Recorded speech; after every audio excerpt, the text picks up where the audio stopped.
కర్ణుడు అతని భార్య వృషాలి పెద్ద కుమారుడు. అతను తన తండ్రి కర్ణుడి వలె ధనుర్విద్యలో పరాక్రమవంతుడు. అస్త్రశస్త్రాలను అవలీలగా ప్రయోగించగల వీరాది వీరుడు. అతనే వృషసేనుడు. తన తండ్రితో పాటు అతను కౌరవుల వైపు నుంచి కురుక్షేత్ర యుద్ధంలో పోరాడాడు. అలాగే ఉప పాండవులు ద్రుపదుడు, దృష్టద్యుమ్నుడు, నకులుడు, సహదేవుడు, విరాటుడు మరెందరో యోధులను ఓడించాడు.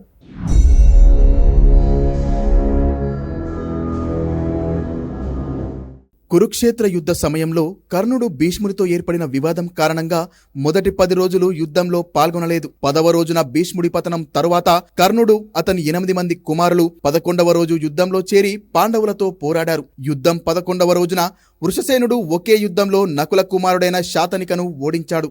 తరువాత ఇతర ఉప పాండవులతో పోరాడి వారందరినీ మట్టి కరిపించాడు. ఆపై సహదేవునితో యుద్ధం చేసి అతని విల్లు విరిచి అపస్మారక స్థితికి చేర్చాడు. చివరకు సాత్యకి సహదేవుడిని రక్షించాడు. 12వ రోజు యుద్ధంలో వృషసేనుడు పాండవ సైన్యానికి చెందిన మత్స్యసేనలపై దాడి చేసి విరాటరాజును ఓడించి విధ్వంసం సృష్టించి తీవ్రంగా గాయపరిచాడు. ఇది చూసిన అభిమన్యుడు విరాటుడికి సహాయంగా వచ్చాడు. దీంతో వృషసేనుడు అభిమన్యుల మధ్య భీకర యుద్ధం జరిగింది. అభిమన్యుడు, వృషసేనుడు ఇద్దరు వీరాది వీరులు, మహారథులలో అగ్రగణ్యులు. వారి మధ్య భయంకర యుద్ధం జరిగింది. మిగతా వీరులందరూ యుద్ధమాపి వీరినే చూడసాగారు. 2 ఏనుగులు ఢీకొన్నట్టుగా, 2 మెరుపులు ఢీకొన్నట్టుగా వారి మధ్య ప్రళయ భయంకరంగా యుద్ధం సాగింది. ఒకరిపై ఒకరు బాణాలు సంధించుకున్నారు. ద్వంద్వ యుద్ధం చేశారు. ముష్టిఘాతాలు కురిపించుకున్నారు.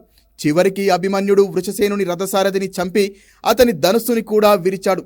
అప్పుడు వృషసేనుడు తన గుర్రంతో యుద్ధరంగం నుండి దూరంగా వెళ్ళాడు.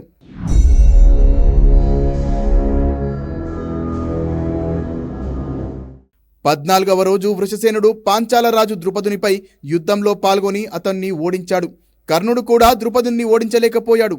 ఎందుకంటే కర్ణుడు తన 100 మంది కౌరవ సోదరులతో ఒంటరిగా ద్రుపదుని చేతిలో ఓడిపోయాడు.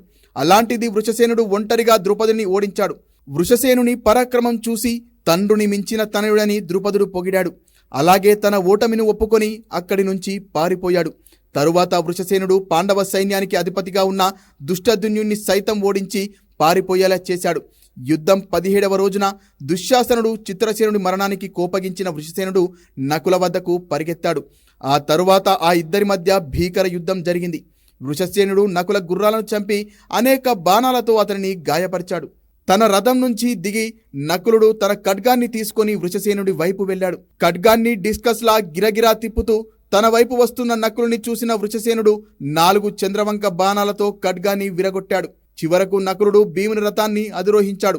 అర్జునుడు దగ్గరికి రాగానే నకులుడు ఈ పాపాత్ముని సంహరించు అని అడిగాడు.